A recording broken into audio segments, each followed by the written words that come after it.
చెప్తే కేసులు అయిపోయాడికి ఇంకా కేసులు ఎందుకు, తర్వాత ఈయన చేయిస్తే ఈయనతో చేయించారంట. మరి ఈయన ఇంకా ఏ భ్రమలో ఉన్నాడో, ఏ ప్రలోభాల్లో ఉన్నాడో, ఎవరి ఒత్తిడిలో ఉన్నాడో అర్థం కావట్లేదు. విద్యాసాగర్ గారు, ఇక్కడ ఇప్పుడు జగన్మోహన్ రెడ్డి గారి సజెషన్ లేకుండా ఈ అవినాష్ రెడ్డి కానీ లేకపోతే కృష్ణారెడ్డి కానీ వీళ్ళందరూ మాట్లాడుతున్నారు అనుకోవాలి. ఎందుకంటే ఈ అఫిడవిట్ అనేది చాలా సమగ్రంగా ఉంది. సరే, కృష్ణారెడ్డి ఏదో నేను ప్రమాణం చేస్తా, నన్ను సునీత బెదిరించలేదా, రామ్ సింగ్ కొట్టలేదా అంటే పోలీసులు వాళ్ళ విచారణ వాళ్ళకు ఉంటుంది. సునీతారెడ్డి నేను బెదిరించేంత స్థాయి సునీతారెడ్డికి ఉంటే అసలు ఇంత ఈ కర్మ ఎందుకు ఆమెకి? జగన్మోహన్ రెడ్డి దగ్గర పోయి అన్న న్యాయం చేయంటేనే చీప్ అమ్మన్నాడు కదా, ఇక ఆమె నిన్నెక్కడ బెదిరిస్తుంది? ఇవన్నీ వేరే స్టోరీలు. కానీ జగన్మోహన్ రెడ్డికి తెలియకుండా ఇంత కాన్స్పిరసీ జరిగిందంటారా దీన్ని డైవర్ట్ చేయడానికి, వీకెండ్ చేయడానికి? వికే గారు, జగన్మోహన్ రెడ్డి గారి పేరు ఛార్జ్ షీట్లు ఆల్రెడీ పెట్టారు కదా, తెలియకుండా ఉండాలని మనం మీరు కొత్తగా మాట్లాడేది ఏంటి? జగన్మోహన్ రెడ్డి పేరు ఆలోచి ఒక్కటి కాదు 8 సార్లు ప్రస్తావించింది కదా డిఫరెంట్ ఛార్జ్ షీట్లలో. అవును, వాళ్ళ భార్య అయినటువంటి భారతి గారి పేరు ప్రస్తావించడం జరిగింది కదా. అట్లాగే ఆరో ఉదయం 4:30 ప్రాంతంలో ఆ ప్రాంతంలో ఉన్నటువంటి మాజీ ఐఏఎస్లు, ఇప్పుడు మాజీ ఎమ్మెల్సీలు పేరు కూడా ప్రస్తావించారు కదా. గూగుల్ టేకాఫ్లు వచ్చాయి కదా, నిందితులుగా చేర్చారు కదా, కొంతమంది కోర్టుకు వెళ్ళారు కదా, బెయిల్ తీసుకొచ్చుకున్నారు కదా, ఇంటీరియం బెయిల్ లో కొంతమంది ఆల్రెడీ బయట ఉన్నారు కదా. అదో పెద్ద సెన్సేషన్ అయితే ఆ జడ్జి ఇప్పుడు సుప్రీంకోర్టు అబ్జర్వేషన్ లో ఆ జడ్జిని అక్కడి నుంచి నెలకైతే లేపారు, ఎక్కడో వేశారు. ఇవన్నీ మనకు తెలిసినవే కదా.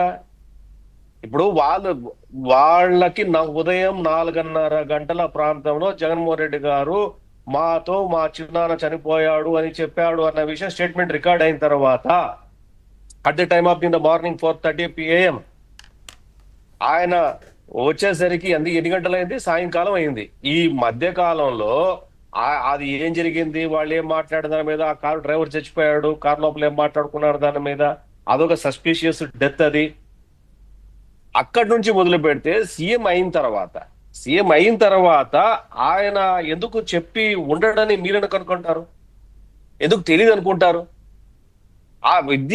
Without having any proper instructions to the officers, district concern officers, ఇవన్నీ అది సాధ్యమా? అది జరుగుతాయా? కామన్ కేసుల్లో ఇవన్నీ మనం సాధ్యమని నమ్మగలమా? మీరు చూడండి, వివేకానంద రెడ్డి గారు చనిపోయిన రోజు మరుసటి రోజు పేపర్లో వచ్చిందంటే నారాసుర వధ. అక్కడి నుంచి మొదలు పెడితే అప్పుడు మా టీడీపీ నాయకుల మీద అక్కడి నుంచి మొదలు పెడితే అక్కడి నుంచి తర్వాత వీళ్ళు సిబిఐ విచారణ కావాలని కోర్టులో వేసి మళ్ళీ విడ్రా దగ్గర నుంచి చేసుకుంటే స్టోరీలు ఇవన్నీ కూడా రకరకాల స్టోరీ ఎంత టర్న్ అవుతుంది. అక్కడి నుంచి మళ్ళీ సిబిఐకి ఎంక్వైరీ పెడితే కాదు ఇది వీళ్ళే చేశారు అని చెప్పేసి ఈ రోజు అఫిడవిట్ ఫైల్ మనం ఆ రోజు అనుకున్నాం, ఈ రోజు విపులంగా సవివరంగా అఫిడవిట్ లో ఎప్పుడు ఎక్కడ ఎట్లా ఏమి ఏ మొబైల్ నెంబరు ఆ సీసీ కెమెరా ఫుటేజీలు ఇవన్నీ కూడా క్రోడీకరించి విత్ ఎవిడెన్స్ ప్రూఫ్స్ తో సహా ఇండెక్స్ తో వేసి సుప్రీంకోర్టులో ఫైల్ చేస్తే దానికి కాదని చెప్పేసి సిబిఐ విచిత్రంగా మళ్ళీ ఏదైతే వాళ్ళు చెప్పారో ఇది వాళ్ళు చెప్పిన విరుద్ధంగా విచిత్రంగా అంటే ఐ మీన్ టు సే అది వీళ్ళ మీదనే కాదు వాళ్ళు మీరు ఆరోపించినట్లు కాదు, అసలు దొంగలు మీరే అని చెప్పి వీళ్ళ మీద చేస్తే అంటే కేసు చూడండి ఎంత గుండెపోటు. నేను ప్రపంచంలో మీరు కూడా నాకు తెలిసినంత ఇక్కడ ఉన్నటువంటి మన నలుగురం కూడా నాకు తెలిసినంత వరకు గుండెపోటు వస్తే రక్తం కక్కుని అయితే చచ్చిపోడేవారు.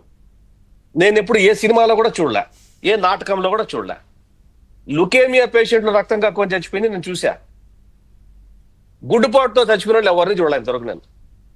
గుండెపోటు అనేది క్షణంలో అట్లా వచ్చేస్తుంది, కిల్ చేసేస్తుంది. టైం ఉంటే ఆపరేషన్ చేస్తాడు, మనిషి బతుకుతాడు. గుండెపోటు వచ్చి రక్తం కక్కుని బాత్రూంలో చచ్చిపోయాడు. ఆవిడ కరెక్ట్ గా ఆయన బాత్రూంలోకి వెళ్ళారంట, రక్తం కక్కుంటూ బాత్రూంలోకి వెళ్ళారంట. బాత్రూమ్ లో షింకు దగ్గర ఆయన వాటర్ మొహం కడుక్కోవడానికి వెళ్తే అక్కడ ఆయన పడిపోతే ఆ షింకు తగిలి గొడ్డలిపోటు పడిందంట.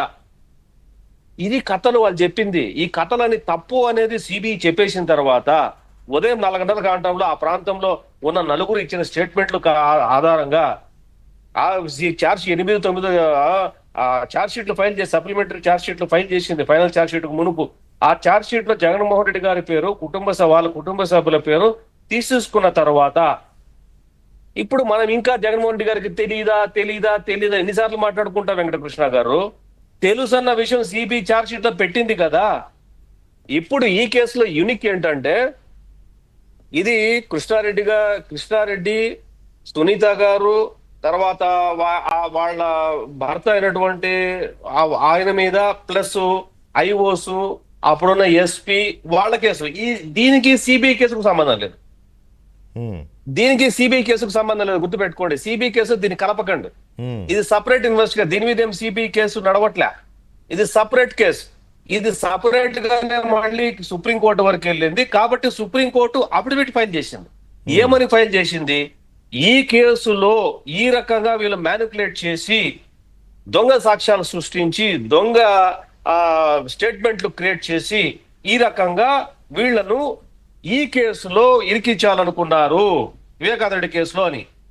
ఈ కేసుకు, వివేకానంద మర్డర్ కేసుకు ఈ కేసుకు అసలు సంబంధం లేదు. ఇది Vivekananda murder case CBI enquiry జరుగుతుంది. ఇది స్టేట్ కన్సర్న్. ఇది ఇప్పుడు స్టేట్ కన్సర్న్ ఇచ్చినటువంటి ఈ కేసులో related to Vivekananda Reddy murder case, ఇప్పుడు ఈ కేసులో ఉన్న ఎవిడెన్స్ తీసుకొని ఈ కేసులో వేస్తే, ఈ కేసులో ఆ రకంగా ఇన్వెస్టిగేషన్ చేయమని చెప్పి ఆరోపణలు ఫ్రెష్ గా కొంతమంది అధికారుల మీద, కొంతమంది ప్రైవేట్ వ్యక్తుల మీద, వాళ్ళ మీద కూడా దీంట్లో ఈ వివేకానంద మర్డర్ కేసులో వాళ్ళను కూడా ఇంప్లీడ్ చెయ్యొచ్చు. చేస్తూ ఇది కొత్త క్రిమినల్ కాన్స్పిరసీగా దీని మీద మళ్ళీ ఫ్రెష్ గా ఎఫ్ఐఆర్ చేసి వీళ్ళందరినీ తన్ని లోపలేయచ్చు. It's criminal conspiracy. ఈ కేసు వేరు, ఆ కేసు వేరు. అంటే ఎంత చూడండి, అంటే వీళ్ళు ఎంత క్రిమినల్ నాలెడ్జ్ ఉండాలా వీళ్ళకి, ఎంత దీని మీద ఎంతమంది వీళ్ళకు ఇలాంటి కేసుల్లో సహకరించేటటువంటి వ్యక్తిత్వం ఉన్న మనుషులు, ఆలోచన ఉన్నటువంటి మనుషులు ఒక నిండు ప్రాణాన్ని తీసేసిన తర్వాత, ఆ కేసులో ఇంతమంది చనిపోయిన తర్వాత కూడా ఇప్పటికీ కూడా బుద్ధి జ్ఞానం, కడుపు అన్నం తింటున్నారో గెడు తింటున్నారో నాకైతే తెలియదు, కానీ ఇప్పటికీ కూడా వీళ్ళకి సహకరిస్తున్నారంటే వాళ్ళ కిరాతకుల, దుర్మార్గుల, మనుషుల, రాక్షసుల నాకైతే అర్థం కదా. రైట్ సాగర్, ఒక్క నిమిషం సాగర్. అక్కడి కాదు వదిలేసి ఉండాలి. అక్కడ కాదు వదిలేసి ఏదో జరుగుతుందిలే, ఇంతవరకు చేసాం, ఇంకా ఎందుకు క్రిమినల్ యాక్టివిటీస్ చేయటం, ఇంకా దీన్ని ఎందుకు 10 మంది నాకు దారం చుట్టుకున్నారు కదా సముద్రం దుక్కుపోయేటప్పుడు, నా చుట్టూ ఉన్న వాళ్ళందరికీ దారం చుట్టేసి సముద్రంలో పడిపోతే అందరు తీసుకొని పోయి నాతో పాటు అందరూ చావని అనుకుంటున్నారేమో నాకైతే అర్థం కాల. రైట్ సాగర్, కొంతమంది వాళ్ళకెందుకు సహకరిస్తారు? ఒక్క నిమిషం సాగర్, ఒక్క నిమిషం. నాగార్జున, ఇప్పుడు దస్తగిరి అనే